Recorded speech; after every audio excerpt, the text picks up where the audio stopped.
The project was eye-opening. Teens should not have kids. The sack didn't even move, and it was still such a burden. Welcome to The Harvest. I'm Juliana Farrow, and recently I got to try my hand at parenting by participating in my AP Psychology class's Flower Baby project. The purpose of the baby project by the way, I should probably tell you, this is my teacher, Mr. Stoddard. Show students, that having a child is a huge responsibility. The rules were simple. We are to carry around a 5-pound sack of flour disguised as a baby for 5 days. Part of our documentation was taking 3 pictures a day, 1 in the morning, 1 in the afternoon, and 1 at night. First things first, I had to think of a name for my child. My baby's name was Stanley. My baby, I named him Carlos. My baby was named Hunter. So my baby's name is Chris. I went with George. Day 1, show and tell. It was the first day that everyone brought their babies to school, and boy was I shocked. I barely had George, and I was already so protective of him. I mean, it was just a sack of flour. I remember not letting anybody babysit him. There was no way I was leaving him in the hands of someone else. One time with the babies, people thought it'd be funny to leave 7 babies with me at a time, and I ended up dropping all of the babies, and they all kind of got in trouble by the teacher, and it was just kind of funny because I'm like, haha, I dropped your baby.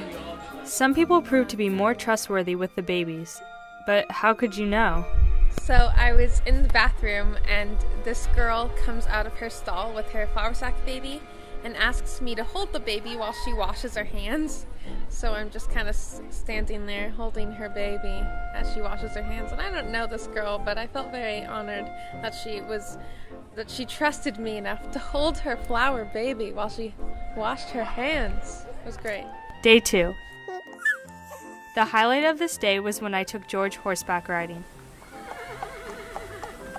We weren't going very fast, but I made sure that he was wearing a helmet and sat in my lap. Don't get me wrong, even though we weren't moving very fast, it was not easy to keep him safely cradled in my arms. At one point, my horse spotted a patch of grass and decided to trot over to eat it.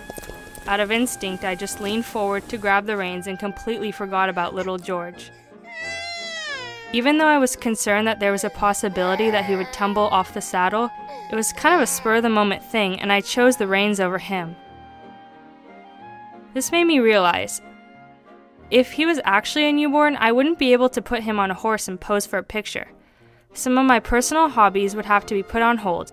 I took him to In-N-Out, and it was kind of awkward. People gave me weird looks, and it was really annoying having to carry him around all week. I had a baseball tournament with my brother, so I brought him all the way out there. And it was chaotic, a lot of people there, and I had a lot of things to do. I was helping out and stuff, so I thought I was a good parent. Day 3 and 4. George was getting really heavy. 5 pounds didn't seem like much, but we had to support the head at all times, and with my backpack filled with heavy books, I started to notice how difficult it was becoming to properly hold George. It was a 5-pound sack of flour, and on my A days I have to carry my English binder, my backpack, which is stuffed with textbooks, my sports bag, possibly a camera, and now I had an extra sack of flour. There were several times when I was almost late to my 0-period classroom because I was carrying so much stuff and I had to walk so slowly. I mean, she got really heavy. I think I fed her too much or something because she was fat. Like, no baby is that heavy. Day 5.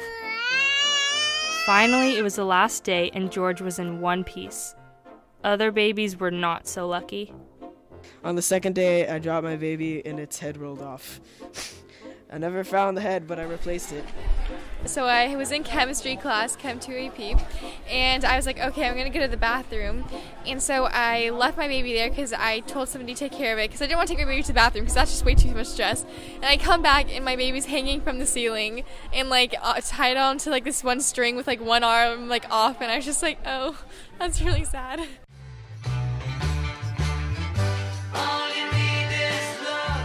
I enjoyed my 5 days of motherhood, and I found myself upset to part with George. It was an interesting project, and the weirdest part for me was the next week at school. It felt really odd not having him sit on my lap. And by the end of the project, I realized that even though it's just a little flower baby, I got connected to little Hunter, and that I'm sure that's only a minuscule amount compared to having an actual baby. Thank you for listening to my podcast. I'm Juliana Farrow, and if you would like to hear more stories like this, please visit us at openorchardproductions.org.